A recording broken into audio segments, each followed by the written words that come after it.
Jim Hubach for Illini R&R, Rants and Raves. Well, I had a couple of spots burned off my face today, but I didn't get burned near as bad as the Fighting Illini did against the Michigan Wolverines. Illinois losing their first Big Ten game of the season at the State Farm Center, going down to Michigan by a score of 78-68. And I tell you, the streak of bad luck just continues for the Illini as their starting point guard, Khalid Lewis, could not play today due to the mumps, of all things. It's just amazing, but that's 7 players now that have been affected with injuries and or sickness this year. And so Jalen Tate had to get the start today at point guard, and he played most of the game with Lewis not being in there. Illinois had their struggles. The game started out rather slowly. Rough start for both teams, actually. And the Illini played some poor defense. They had a lot of turnovers and just a low-scoring first half there, especially at the beginning.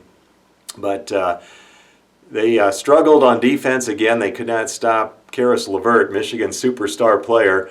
He just seems to do anything he wants. He's a great athlete. He can just do what he wants at will, take the ball into the hoop, and the Illini had trouble stopping him. He means as much to Michigan as Denzel Valentine means to Michigan State. He's really a good player. Illinois did lead at halftime, 37-34, thanks mainly to Kendrick Nunn, who had a good first half. He kept them in the game. Malcolm Hill is really struggling and just was not himself. But Illinois led at halftime, and they still had a legitimate shot at winning this ball game. But the second half, Michigan came out, and they were pretty fired up and started hitting some shots, and that's what it's all about. You got to make your shots.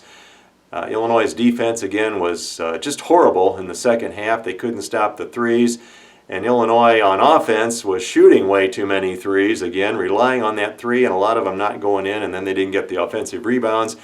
And they really need to have some more motion in that offense, some better passing, and getting some players driving to the hoop, similar to what Michigan was doing.